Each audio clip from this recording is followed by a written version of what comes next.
Olá, mais uma vez, seja muito bem-vindo e muito bem-vinda ao PMcast Força Pública em Marcha, o podcast oficial da Polícia Militar do Estado de São Paulo. É uma honra te receber aqui em mais um episódio. Hoje a gente vai falar de queimadas. A gente já está entrando aí no período de estiagem. O policiamento ambiental ele já está com operação, tanto operação de prevenção como operação de combate a incêndios nessa época do ano. E a gente vai conversar aqui com o policiamento ambiental para trazer mais informações para você. Mas antes, não esqueça que se você ainda não é inscrito no nosso canal, já se inscreve por aí, ativa o sininho para receber todas as nossas atualizações e acompanha a gente também nas outras redes sociais. É só procurar por @PMESP de Polícia Militar do Estado de São Paulo. Roda a vinheta.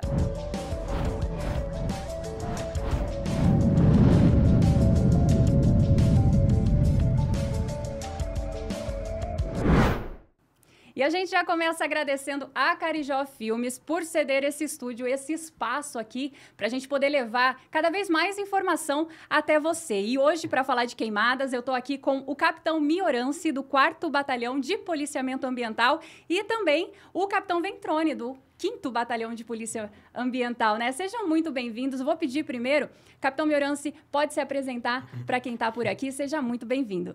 Tudo bem, Patrícia? É um prazer estar aqui participando desse importante programa, levar o conhecimento para todos, né? Eu sou o Capitão Miorance, trabalho lá no 4º Batalhão de Polícia Ambiental, sediado em São José do Rio Preto, né? O policiamento ambiental no estado de São Paulo, até para a gente fazer um breve contexto, né? Ele está com um comando centralizado aqui na capital do estado, onde nós temos também o 1º Batalhão de Polícia Ambiental, o 2º Batalhão lá na região de Birigui, o 3º Batalhão na região litorânea, né, sediado lá no Guarujá, 4º Batalhão Rio Preto e o 5º Batalhão, que o nosso amigo Capitão Ventrone trabalha, está ali em Campinas. Ele vai poder explicar um pouquinho melhor sobre a região dele também. Capitão, o espaço do senhor agora. Muito obrigado. Bom dia, Patrícia. Bom dia a todos os nossos ouvintes fiéis do PMcast, né? Eu sou o Capitão Ventrone, né? Eu tive algumas experiências também no policiamento territorial. Eu trabalhei na região periférica de Carapicuíba. E estou há 8 anos aproximadamente dentro do policiamento ambiental.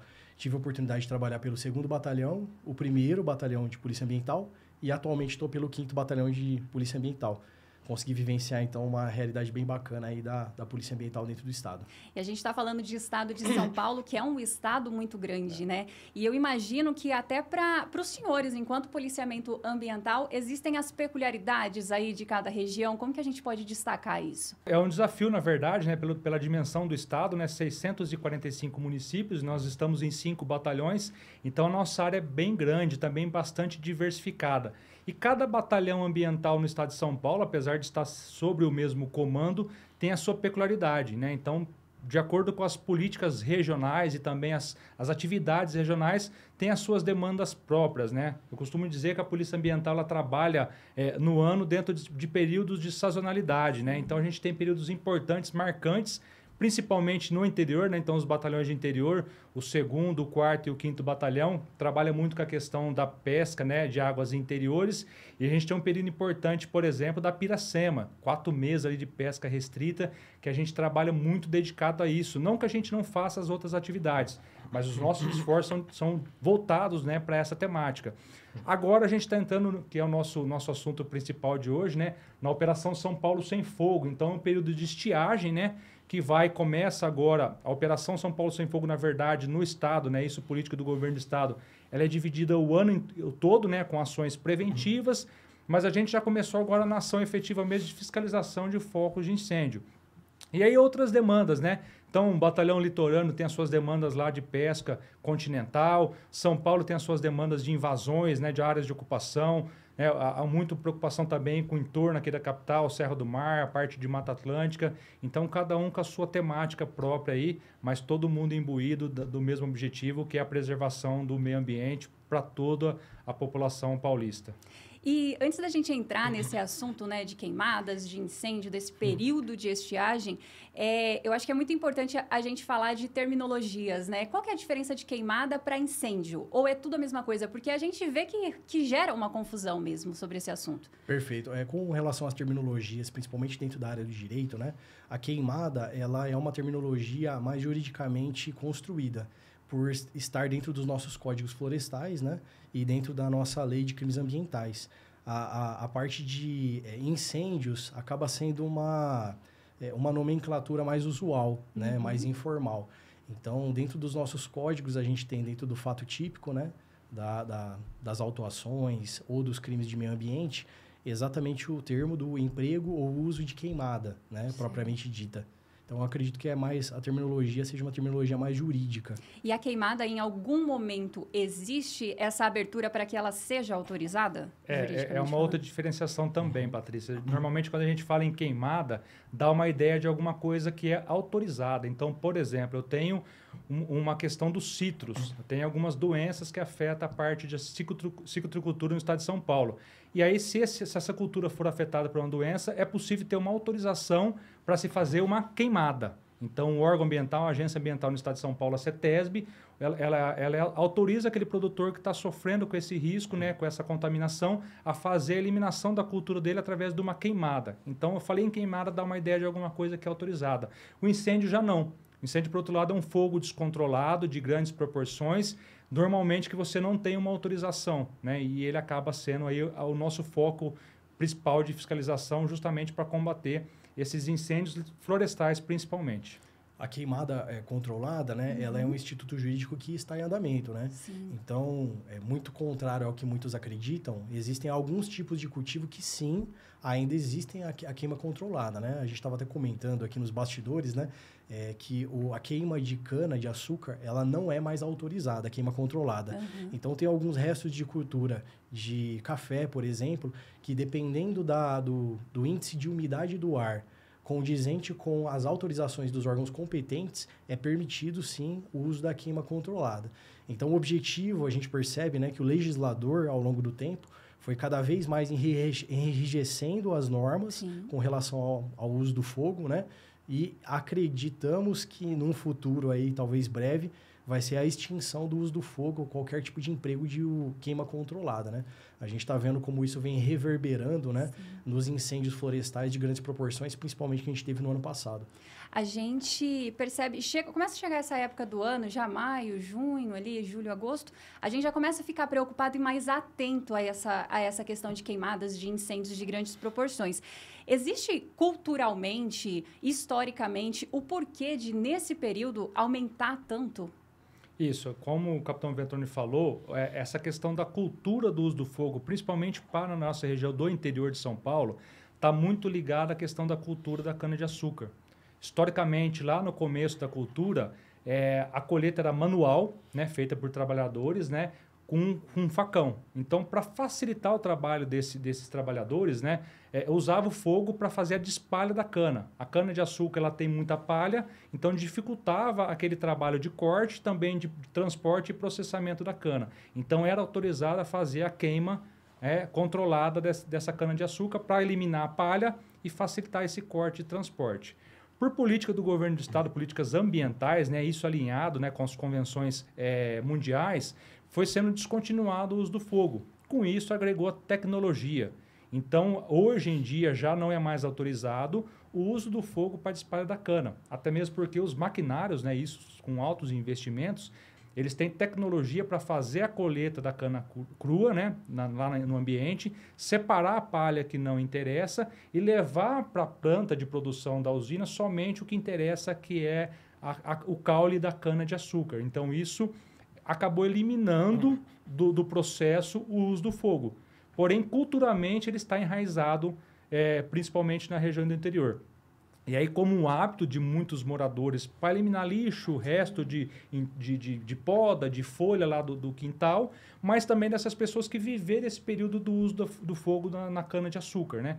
Naquela época, com muitos problemas, né? Problemas de poluição ambiental, problemas de mortandade de animais da fauna silvestre, né, nativa, que ficavam ali encurralados por aquele fogo naqueles canaviais. Então, isso acabou estando incutido na cultura dessas pessoas. E é hoje um trabalho primordial do policiamento ambiental, junto com os outros órgãos, para descontinuar essa cultura, para fazer com que o fogo fique lá no passado e seja usado somente nesses casos aí de queima controlada, de fogo prescrito, que é um outro também advento aí da legislação ambiental, mas que a gente possa ter realmente uma ação bastante focada na parte de prevenção, para que a gente possa passar um período que nós vamos passar, principalmente no interior marcante de estiagem, falta de chuva, longo período seco, fortes ventos, mas sem esse advento do fogo indesejado. Só com relação a pontuar essa questão da sazonalidade, é bem interessante. Só para deixar mais bem claro, o que o capitão Mioranzi colocou bem no início da fala dele, né, no primeiro momento, que a Polícia Ambiental ela atua, então, dentro do interior, nessas duas grandes frentes, né? Então, basicamente, o São Paulo Sem Fogo, né? E a Operação Piracema. Então, a Operação Piracema, né? Ela tem essa sazonalidade, né? Do final de fevereiro, finda-se no final de fevereiro, inicia-se no início de novembro. Então, todo esse período intermediário, a Polícia Ambiental acaba se focando realmente na prevenção aos combates a incêndio. Operação Piracema, para quem não sabe o que significa, né, comando? Muito obrigado. A Operação Piracema é o momento da desova dos peixes. Então, é o momento onde os peixes eles retrocedem os caminhos nos rios para realizarem a desova. Então, é um período de defeso da fauna ictiológica, né, que seria a fauna, né, dos peixes, né, dos nossos rios. Então, existe essa normativa de proteção justamente para que o pescador, né, que fique inviabilizado de realizar a prática de pesca durante esses períodos, ele possa ocorrer uma regeneração dessa fauna que propicie uma pesca de forma contínua. Então, existe uma legislação que proíbe a pesca em determinadas circunstâncias durante esse período, né? Então, enrijece muito mais a fiscalização. E o São Paulo Sem Fogo, como bem colocou o capitão Mioranzi, é essa fase onde todos os órgãos, né, de diversos órgãos, diversas secretarias se unem, inclusive a Defesa Civil, para justamente fazer a prática de atividades preventivas e coibir práticas delitivas durante esse período de maior estiagem. Então, inicia-se ali mais ou menos no começo de março, a nossa fase verde, né, que ela inicia ali mais ou menos próximo de abril. De abril a início de junho seria a nossa fase amarela. Então, na fase verde, a gente começa com algumas campanhas de prevenção, certo. Principalmente a estruturação das reuniões que vão ocorrer durante o período. No período da fase amarela, a gente vai iniciar as tratativas e reuniões entre os órgãos. Então, existem algumas reuniões que são feitas, inclusive até com o Ministério Público, para justamente cercear as características legais de atuação dentro das frentes de queimada. E aonde tem as reuniões com a Defesa Civil, onde fazem algumas práticas preventivas, envolvem muitas vezes até concessionárias de rodovia e prestam treinamento de combate à queimada, combate a incêndio.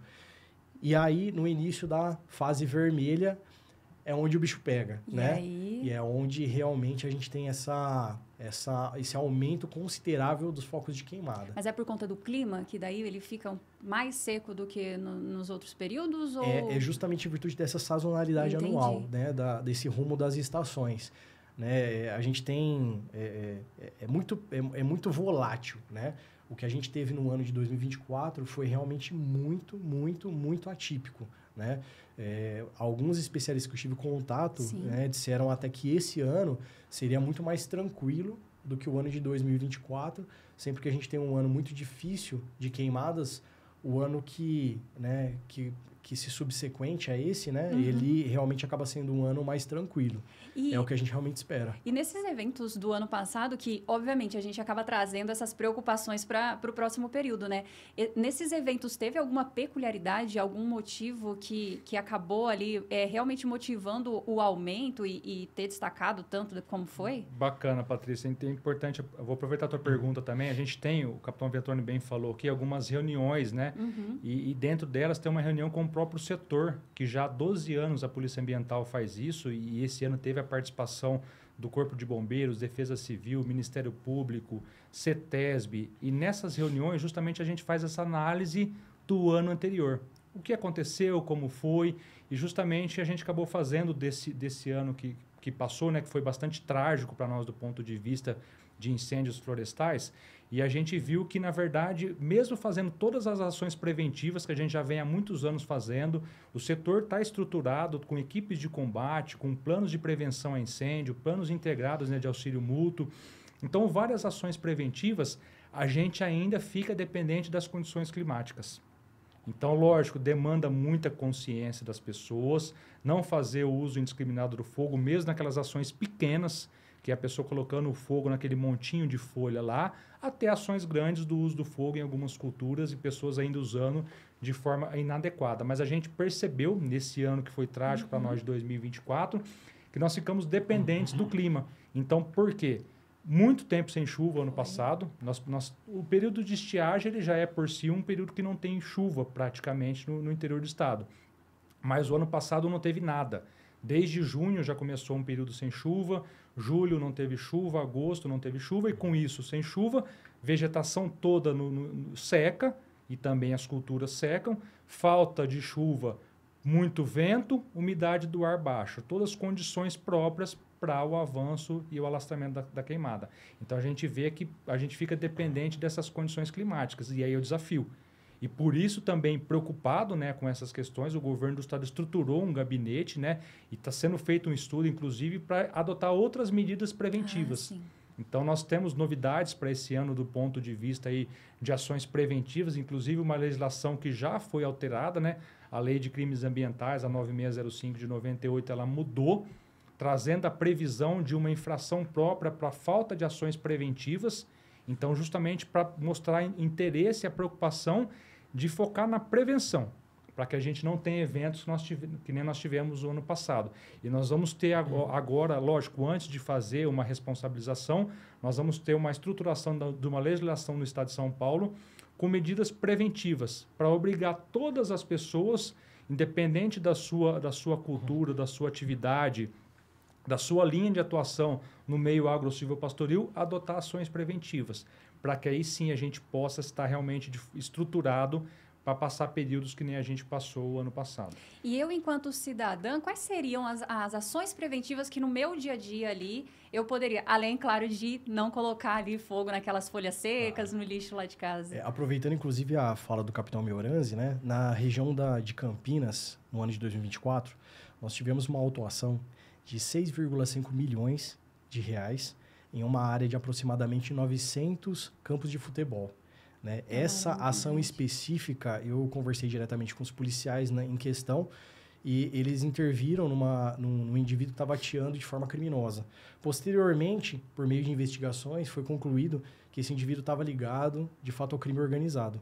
Então, o que a gente percebe, né, amplamente, ano após ano, é que, de fato, as condições ideais para a queimada se surgem em virtude de condições climáticas. Contudo, o próprio fogo, né, 90%, se a gente pudesse fazer uma estimativa, né, de algo que a gente não tem, de fato, uma investigação concreta, mas são provenientes de uma queima criminosa.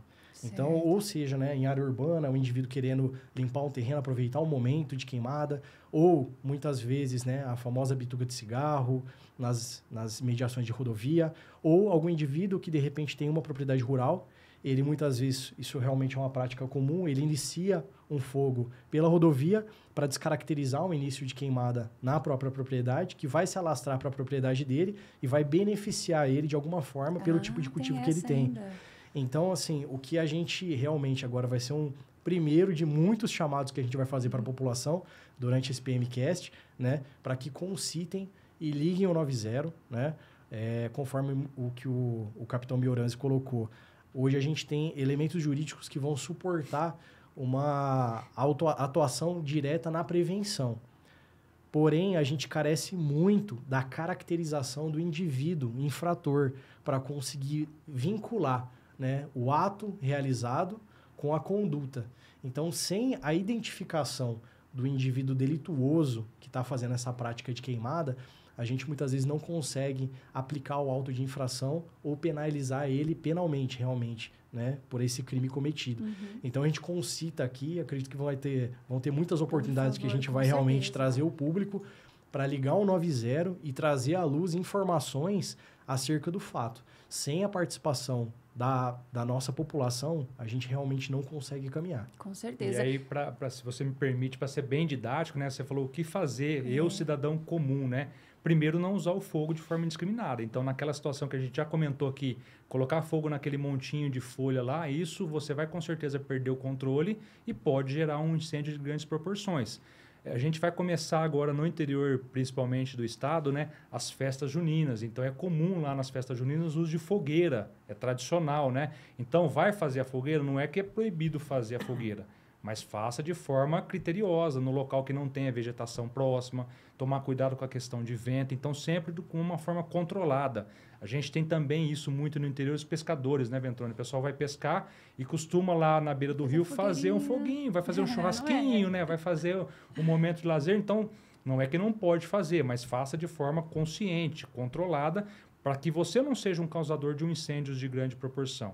E aí o produtor rural, que é a nossa maior preocupação, né? Aqueles que têm grandes propriedades, seja o cultivo de cana-de-açúcar, a gente fala muito da cana-de-açúcar, né? Porque está ligado, a gente já falou aqui na história dela, o uso do fogo, mas não é só cana-de-açúcar. A gente tem todas as outras culturas, tem a pastagem, tem a parte de silvicultura, né? A parte de citros, tem, enfim, uma infinidade de produtos ali que podem gerar um incêndio. Então, o que fazer?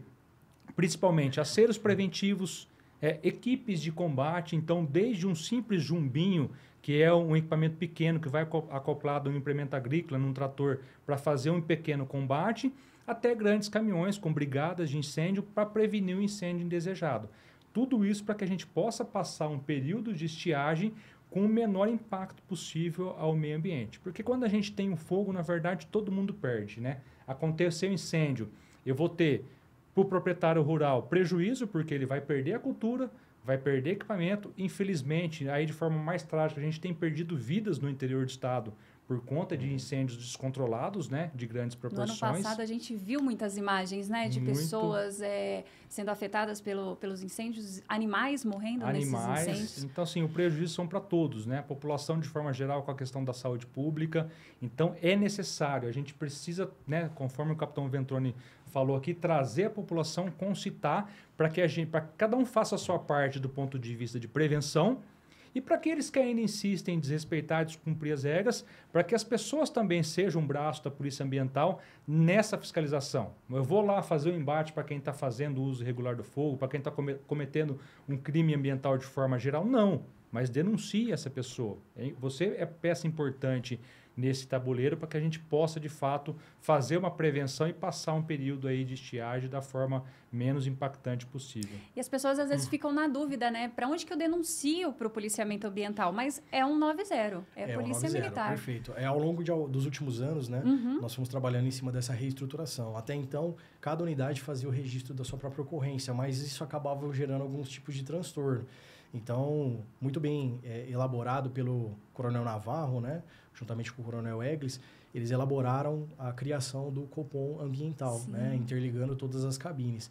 Então, hoje, a única linha de entrada de toda e qualquer denúncia do meio ambiente acaba se tornando o 190. Então, a equipe vem sendo treinada cada vez melhor, eles têm acesso a ferramentas de geoprocessamento de informações. Então, já no atendimento da demanda, eles já conseguem verificar, de certa forma, se existe algum nível de consistência. Então, eles não trazem só a demanda crua, né? Eles já conseguem trabalhar em cima da demanda para poder disponibilizar para a equipe no atendimento. Então, a gente concita a todos, né? Entramos, né, juntamente com a Polícia Militar aí como único veículo de acesso, que seria o nosso 190. Perfeito. E como que é feito esse monitoramento das áreas afetadas pelos incêndios? Isso. O capitão Ventrone falou aqui das fases da Operação São Paulo Sem Fogo, né? Então, a gente está entrando agora, a partir de junho, na fase vermelha, e o nosso policial ambiental ele tem a obrigação de todo dia, no início do serviço dele, acessar o banco de queimadas do INPE. Eu acho que a gente vai conseguir projetar ele na tela aqui. Olha lá. E esse banco é aberto, qualquer civil, qualquer um da população pode acessar. Isso, exatamente. É um banco do Instituto Nacional de Pesquisas Espaciais, com vários satélites que monitora, na verdade, todo o território nacional. Aqui a gente está focado no estado de São Paulo, né, que é a nossa área de atuação. Então, o nosso policial, todo dia de manhã, ele tem a obrigação de acessar esse banco de queimadas. Então, ele vai lá selecionar lá, ó, Brasil, estado de São Paulo. Ele pode, se quiser, um município específico, mas como a Polícia Ambiental ela atua no território do estado todo, normalmente o policial deixa lá o estado inteiro, ele coloca a data lá que interessa e ali tem as opções de satélite. Normalmente a gente fiscaliza ali o satélite de referência, que é o Aqua-MT. Feito isso, ele exporta um arquivo que vai dar uma imagem melhor para a gente lá no Google Earth, né? Que é essa imagem. Aí a gente consegue ver o estado inteiro. E cada pontinho, cada alfinete amarelo deste, isso, é um foco de incêndio.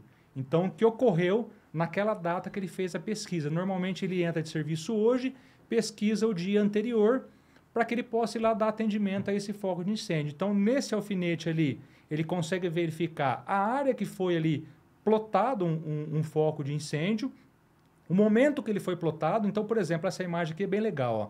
Dá para a gente ver já pela imagem que é uma cultura de citros. Então, normalmente, provavelmente, na verdade... O olhar é perspicaz, né? Porque eu jamais ia imaginar que aqui é um... É bem alinhadinho, tá vendo? Bem, é uma cultura, é uma citricultura, né? Pode ser laranja ou limão ali. E normalmente, nesse caso, pode ser um caso de uma queima autorizada, controlada. Ah, entendi. Então, o policial ele vai verificar lá, ele verificou que é um citros, ele consegue acessar a Agência Ambiental do Estado, a CETESB, e verificar se existe uma autorização para aquela propriedade. Se tiver uma autorização, ele já verifica que é um incêndio ali que está, na verdade, uma queimada que está autorizada. Isso tudo é muito rápido? Ele viu ali e já consegue são sistemas, né? Ah. Hoje, com a tecnologia, o policial trabalha ali no computador com várias abas, né? Ele vai consultando já para verificar os focos que interessam. Aqui um outro exemplo, ó, um foco que está dentro da área urbana. A área urbana não é competência da Polícia Ambiental fiscalizar, a não ser que tenha um convênio com a prefeitura. Mas também seria um foco ali que seria descartado o atendimento. E aí, interessa para ele esse exemplo aqui, ó lá. Aqui eu consigo ver que é uma cultura de cana-de-açúcar. Então, ali provavelmente tem uma área limpa, mas a imagem ela não é atualizada, né? O ponto ali, o alfinete, ele é atualizado, a imagem não. Então, provavelmente ali é uma cultura de cana-de-açúcar e o policial vai ter que ir nesse local para verificar as condições. Então, verificar quem que é o proprietário, verificar o que aconteceu, se foi um fogo intencional, se foi um fogo que foi colocado por terceiros, e aí mesmo que foi colocado por terceiros, na parte ambiental, né, na parte jurídica, né, nós trabalhamos com a responsabilidade subjetiva. Então, eu tenho que ter dolo e culpa para imputar um auto de infração ambiental e para imputar um crime ambiental àquele proprietário rural. E como que eu faço isso nesse caso, por exemplo, de um fogo que foi indesejado? O proprietário rural lá chega lá, a fiscalização fala, não, eu não coloquei. Foi alguém que passou aqui à noite e colocou fogo na minha propriedade. Tá, ok, eu vou tentar trabalhar, e aí o trabalho da Polícia Civil de investigação, para tentar chegar nessa pessoa que colocou esse fogo, mas mesmo que eu não consiga chegar nessa pessoa, aquele proprietário rural ele tem responsabilidade pela terra dele. Então tem alguns critérios que o nosso policial vai analisar para, no final das contas, estabelecer a responsabilidade ou não daquele proprietário rural. Por exemplo, ele não tinha intenção de colocar fogo, mas ele não tinha acero na propriedade, ele não propiciou um combate efetivo daquele incêndio, ou seja, ele não estruturou a propriedade dele do ponto de vista da prevenção. O acero seria? O acero é uma faixa bacana, porque a gente está falando às vezes aqui termos que para a gente é normal, né? E para quem está assistindo não é. O acero é uma faixa de terra limpa no entorno da cultura. Então é como se fosse ali uma estrada que eu não tenho vegetação, certo, que vai quebrar a continuidade do fogo. Então, por exemplo, quando eu estou em incêndio no canavial, o canavial ele é sempre distribuído em quadrantes, né? Então são vários ali quadrantes. Em torno de cada quadrante daquele eu tenho que ter um acero, uma faixa limpa, para evitar ou para tentar diminuir o risco do incêndio pular de um acero para o outro, né? Certo. De um talhão de cana, daquele quadrante de cana para o outro, ou então propiciar que as frentes de combate circulem aquela área para fazer um combate efetivo. Então, ele chega no local, ele não tem aquele acero preventivo, ele não tem a equipe de combate. Tá vendo ali, ó? Aqui a gente consegue ir na área de mata? Isso, a área de mata tem que ter acero contornando toda a área de vegetação, olha lá. Na imagem ampliada dá para ver, são esses caminhos, né? E eu não posso ter um canavial inteiro, a cana plantada na propriedade toda. Então, tem que ter essas divisões, tá vendo? Cada linha dessa é um acero que está separando a propriedade em quadrantes. Isso diminui o risco do incêndio pular de uma área para outra e facilita as equipes de combate tentar fazer a extinção do incêndio. Então, se o proprietário não tiver essas medidas preventivas, mesmo que ele não foi o responsável pelo fogo, ele pode ser penalizado, porque ele agiu por omissão na falta de prevenção ali na propriedade dele. Entendi. E o fogo viaja? Porque às vezes a gente ouve lá, porque foi uma fagulha que caiu aqui. Isso realmente pode acontecer ou é um mito? Sim, conforme o que o capitão Mioranzi colocou, né, a questão do acero, ele é uma forma preventiva, né? Dependendo das condições climáticas, né, se realmente estiver nas próprias condições que ele colocou, né, baixa umidade do ar, um volume muito grande de ventos, né? A gente já viu durante alguns períodos, e até conversou com alguns bombeiros amigos, né? Que comentam que durante a tentativa, né, da cessação do fogo, percebia que o fogo ele realmente pulava, né? Então, pedaços de vegetação incandescentes acabam sendo arrebatidos pelo vento e acabam se projetando em outras áreas, que acaba dificultando muito no combate da queimada naquele local. Então, assim, realmente, o trabalho, até que a gente possibilitou, né, ter tido essa visualização, por volta de agosto do ano passado, com a criação do gabinete de crises, né, a gente verifica que as ações preventivas são fundamentais e talvez seja realmente o papel principal de todas as instituições trabalhar em cima delas. Porque, efetivamente, no controle e cessação do fogo, o nosso papel ele acaba sendo muito reduzido. É muito difícil de conseguir realmente dar um combate eficaz numa queimada. Porque você imagina, né, todo esse talhão, toda essa propriedade de cana, todo o fogo se alastrando simultaneamente, né? Ainda mais no cultivo de cana, a gente tem alguns artifícios que facilitam o combate, né? Nós temos os programas de auxílio mútuo, que são programas de auxílio entre os proprietários de cana. Então, todo proprietário de cana tem que se reunir entre eles para a criação de um programa de auxílio que tenha caminhões-pipa para conseguir dar esse combate efetivo, tem que ter toda uma estrutura de prontidão para conseguir dar um combate em qualquer circunstância. Mas se você pega uma área agro-silvopastoril, né, uma área de braquiária, né, de mato comum, imagina esse fogo se alastrando por essa região simultaneamente.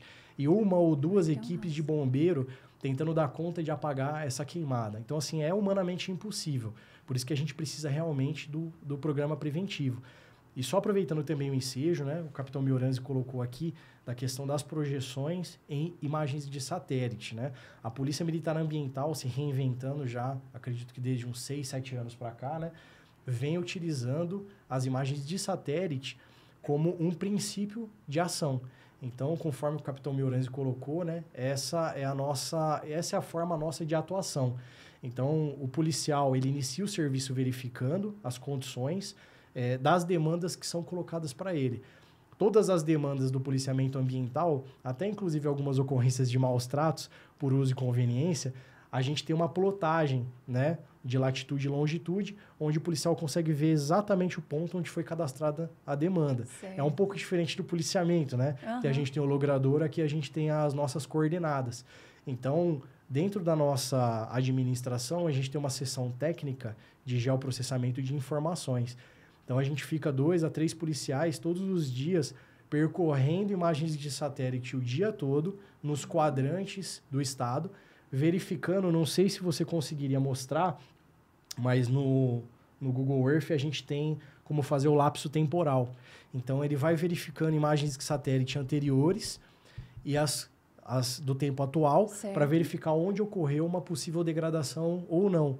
Então, o policial ele verifica já se aquela degradação ocorreu dentro de um lapso, né, de 5 anos para conseguir efetivar a aplicação da autuação, elabora um relatório técnico com todas essas informações imbuídas, com toda a legislação atinente a essa degradação que foi realizada e encaminha isso para que a equipe vá a campo e aplique a autuação baseado nesse relatório de informações técnicas.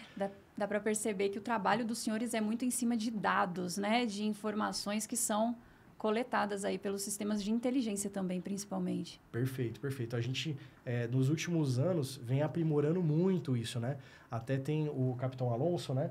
Da região da área do 4º Batalhão, né? Que ele vem tentando implementar o uso do drone nas fiscalizações, né? Então, o que a gente percebe, de fato, é o futuro.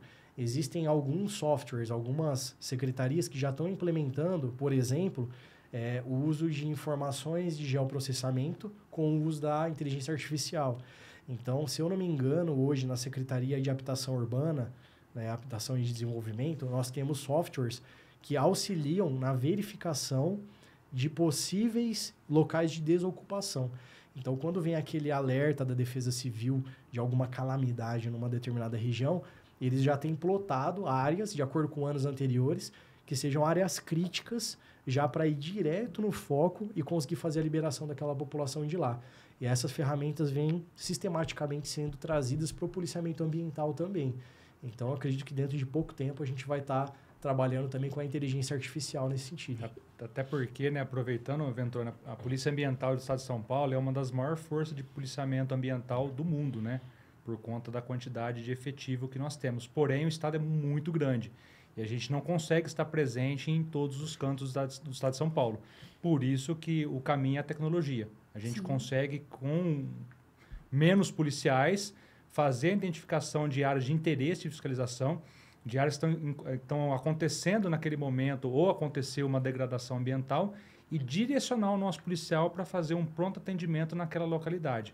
Isso ganha-se tempo, evita, né, desperdício de dinheiro público, deslocamento desnecessário de viatura, e o policial ele é direcionado a atuar naquela área que realmente tem interesse. Então, isso, como você disse, é o futuro, né? É o caminho, é trabalhar com tecnologia, com informação, com inteligência, para a gente poupar, né, o material humano, poupar o material gasto de material público, né? Sim. E atuar de forma mais objetiva, né? De forma mais otimizada, de forma mais qualificada. E hoje, por meio dessas imagens de satélite, é possível traçar a rota desse fogo para poder descobrir de onde foi que começou, onde que surgiu? A gente tem o uso do software do Brasil Mais, né? Que é um software criado pelo governo federal que nos disponibilizou essa licença para utilização. Por meio do Google Earth, a gente tem a capacidade de fazer uma análise de lapso temporal.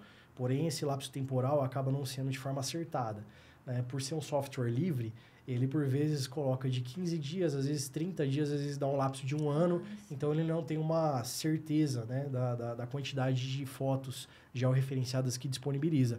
Em contrapartida, o Brasil Mais, ele tem uma resolução um pouco menor, porém, ele tem fotos, se eu não me engano, são 3 vezes que ele passa, né, pelo globo, e ele tira essas fotos durante 3 períodos do dia. Então, a gente consegue ter uma assertividade muito grande, inclusive verificando justamente de onde partiu a queimada e para onde ela foi se propagando.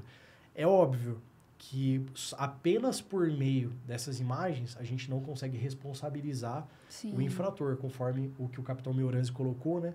A nossa fiscalização, a aplicação do auto de infração é uma responsabilização subjetiva. A gente precisa, né, do nexo de causalidade estabelecido.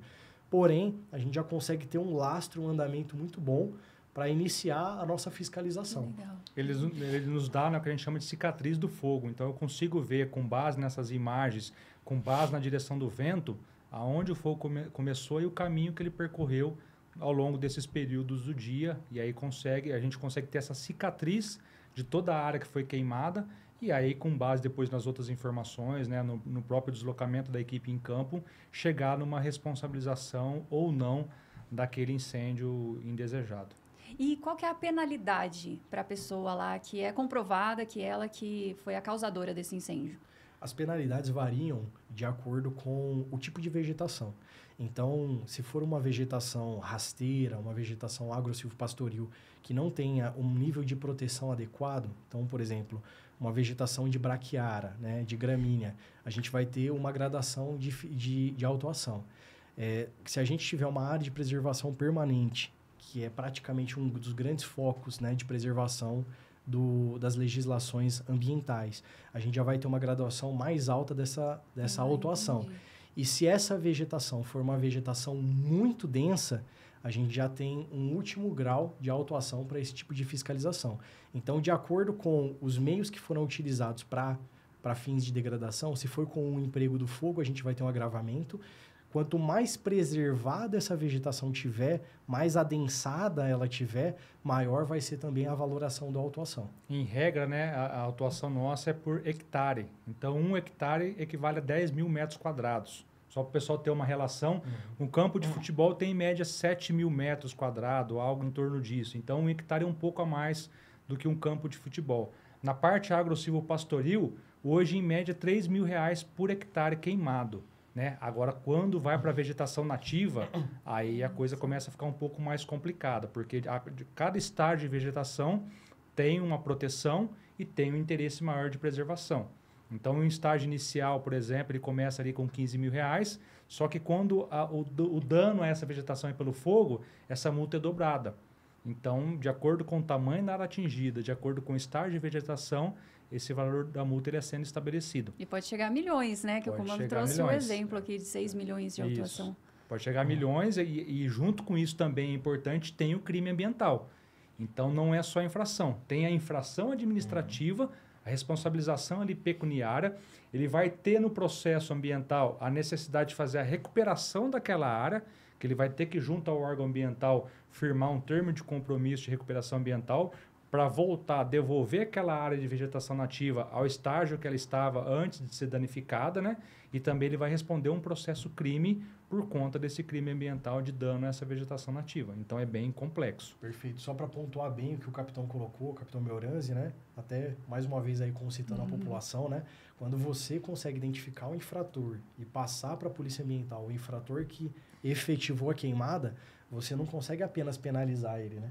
Você consegue fazer com que ele faça a recomposição da vegetação que foi atingida. Então, geralmente, a recomposição é na ordem de 1:3. Então, para cada 10 espécimes arbóreos ou, né, o volume de área que foi atingido, existe uma recomposição ainda maior, na proporção de 3 vezes. Então, é muito importante a participação da população junto à Polícia Ambiental para a gente não só combater o crime, né, mas conseguir recompor a vegetação que foi perdida. A denúncia pode ser anônima, comando, caso a pessoa não queira se comprometer ali e tudo mais? Sempre, tranquilo, não tem problema algum, né? A identificação é caso a pessoa realmente queira se identificar, né? O serviço de 190 da Polícia Militar de São Paulo, serviço extremamente técnico, com reconhecimento em toda a América Latina. Então, a preservação da sua identidade vai ser efetivada, podem ficar tranquilos com relação a isso. Perfeito. E os senhores atuam em parceria com outros órgãos, como o Ministério Público, Defesa Civil também, o Corpo de Bombeiros da Polícia Militar? Com certeza. A Polícia Ambiental, como eu disse, né, o estado de São Paulo é muito grande, as atividades são muitas e a gente trabalha em parceria. Até para pontuar isso, né, é uma conquista nossa, do nosso comandante, Coronel Navarro. A gente teve em janeiro publicado a nossa carta de serviços. Então, a gente tem lá os 7 serviços que são prestados pela Polícia Ambiental, dentre eles policiamento ambiental, policiamento náutico, ações de defesa civil e essa integração com outros órgãos. Então, a gente trabalha dentro da Operação São Paulo Sem Fogo, por exemplo, ombro a ombro com o Ministério Público por meio do GAEMA, né, que é a parte especializada do Ministério Público no meio ambiente, trabalha nessa parte também dentro da Operação São Paulo Sem Fogo, integrado com o Bombeiro, com a Defesa Civil do Estado, com as defesas civis municipais. Então, é uma ação realmente em conjunto, né? Ali é um apoio técnico justamente para trabalhar nesse ponto de vista da prevenção, que é a nossa maior preocupação. Até nós comentamos aqui nos bastidores, né? Eu não sei se eu vou antecipar a sua pergunta. Não, vamos lá. Mas nós temos também, dentro dessa integração, a nossa Operação Huracan, que é, na verdade, a nossa joia dentro da Operação São Paulo Sem Fogo, porque é a atuação do órgão de polícia justamente na parte que mais nos interessa, que é a prevenção. Então, a Polícia Ambiental ela não ganha nada quando ela vai lá e faz uma autuação milionária, que nem o capitão Ventrone citou aqui. Essa autuação de 6 milhões para a Polícia Ambiental, ela não reflete em nada. Na verdade, é só prejuízo, porque o meio ambiente já foi danificado, já perdemos vegetação nativa, já tivemos a fauna impactada, já tivemos a população impactada e vamos demorar ali décadas, se aquela pessoa se comprometer no processo, a recuperar aquela área, para que a gente tenha aquela área naquele estágio que ela estava antes de ser queimada. E olha o que a gente perdeu nesse período que ela poderia estar ganhando ali espaço de crescimento de vegetação. Mas por isso que a gente trabalha nessa parte, principalmente nessa preocupação com a prevenção. Então, o Huracan, antes do período de estiagem, Polícia Ambiental, Ministério Público, principalmente, Defesa Civil, trabalha nessas ações preventivas. Então, é de fato ir a campo, fiscalizar as propriedades, verificar os aceros, verificar os equipamentos de combate, verificar as equipes de brigada, ir nas rodovias, verificar faixas lindeiras ali, as faixas concessionadas, né, lindeiras das rodovias, para verificar se tem algum ponto de preocupação. Nós tivemos no ano passado uma integração muito grande também com a Artesp, né, que controla a parte de rodovias de concessões no estado de São Paulo. Indicamos para eles pontos de interesse. Então, onde tinha rodovia que cruzava, por exemplo, unidades de conservação, aquelas grandes áreas de vegetação nativa de interesse de proteção, para que as concessionárias de rodovia tivessem uma ação preventiva mais dedicada naquelas áreas. Então, fazendo uma roçada de forma mais periódica e constante naquelas áreas, aumentando os aceros preventivos, justamente para que a gente não tivesse um incêndio indesejado naquelas regiões. Então, o objetivo maior da Operação Huracão justamente é esse, é trabalhar nessa prevenção. Então, de novo, né, o policial vai a campo, identifica essas áreas e informa aquele responsável, ou a concessionária, ou o próprio órgão estadual, o DR, né, ou então os proprietários rurais. Olha, você tem uma área aqui que tem um risco em potencial. Você não quer adotar medidas preventivas para que lá na estiagem a gente não tenha um dano aqui ambiental nessa área? E aí, se porventura tiver um dano ambiental nessa área, que ele foi notificado, foi avisado e não adotou providências, certamente ele vai ser responsabilizado por aquele dano. E até por conta, né, das questões do ano anterior, do ano impactante que nós temos, né, nós temos, na verdade, estamos trabalhando numa legislação justamente para prever todas essas ações preventivas. Então, agora a Operação Huracão ganha mais força ainda, porque eu não vou mais só avisar o proprietário, o interessado, você tem uma área aqui, você não quer cuidar dela porque ela tem... Não. Agora eu vou, a partir do momento que a legislação ela for publicada, né, não foi ainda, agora eu vou notificá-lo. Você tem uma área aqui que tem risco e potencial e você tem que adotar ações preventivas. Se você não adotar em tantos dias, ele vai ter um prazo para fazer isso, ele vai ser responsabilizado por falta de medidas preventivas. Então, é justamente a preocupação do governo do estado, a preocupação da Polícia Ambiental com essas ações para que a gente não tenha eventos lá danosos com incêndios indesejados. E a gente falou aí, né, que além dessa preocupação agora com as queimadas, com os incêndios, tem também outras ações que estão acontecendo. A Operação Algai, é assim que pronuncia, isso, né, perfeito, comando? Seria o quê? Então, até aproveitando a sua última pergunta, né, dessas integrações da Polícia Militar Ambiental, né, o que a gente observa muito, e eu vejo que às vezes, sem querer polemizar, mas às vezes acaba sendo até motivo de algumas críticas com relação a... né, a gente teve alguns programas que a Polícia Militar foi, né, lá presencialmente e foi questionado a respeito de situações de roubo, né? O que a gente percebe é que os assuntos de problemática da população, de uma forma geral, compreendem múltiplos agentes, compreendem múltiplas instituições. E muitas das vezes a Polícia Militar é a única instituição que, de fato, vai no problema e acaba sendo visualizada e por uma certa incondição de conseguir dar uma resolução adequada por aquele fato, acaba sendo penalizada, né, pela sua imagem, por ter ido no local e a situação está se alastrando. Então, a Polícia Militar Ambiental, ela sempre se antecipa muito com relação a esses cenários. Então, circunstâncias, seja de ocupação irregular do solo, como nós temos no município de São Paulo, né, muito bem estruturado. Nós temos as OIDAS, nós temos um grupamento específico, GEPAR, que é um grupamento tático do policiamento ambiental, que atua diretamente frente a essas circunstâncias de loteamento irregular, que em grande parte também estão nas mãos, no poderio do crime organizado.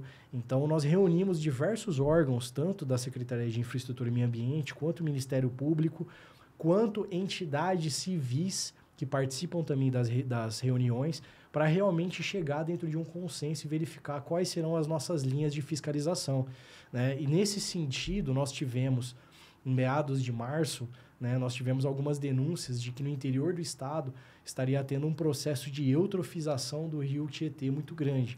Eutrofização seria o quê, comando? É um acúmulo, em virtude de um acúmulo de dejetos orgânicos naquele rio, as algas começam a se proliferar numa proporção muito mais ampla e começa a diminuir a taxa de oxigenação da água. Naturalmente, começa a ocorrer a mortandade dos peixes. Então, o pessoal ia lá fazer a pesca, né, e começou a verificar que os peixes estavam lá boiando, né, estavam verificando...